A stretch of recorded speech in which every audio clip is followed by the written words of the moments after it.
Islamabad high court ने बानी PTI से मिशाल यूसुफजई की मुलाकात न कराने के केस में बानी पीटीआई को आज दिन 2 बजे वीडियो लिंक पर पेश करने का हुक्म दे दिया।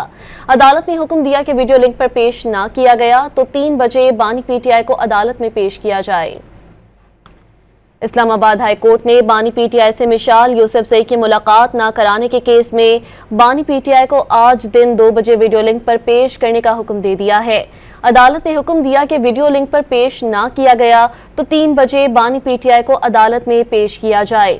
अदालत की जानिब से यह हुक्म दिया गया है कि वीडियो लिंक पर पेश न किया गया तो बानी पीटीआई को 3 बजे अदालत में पेश किया जाए। इस्लामाबाद हाई कोर्ट ने बानी पीटीआई से मिशाल यूसुफजई की मुलाकात न कराने के केस में बानी पीटीआई को आज दिन 2 बजे वीडियो लिंक पर पेश करने का हुक्म दे दिया है।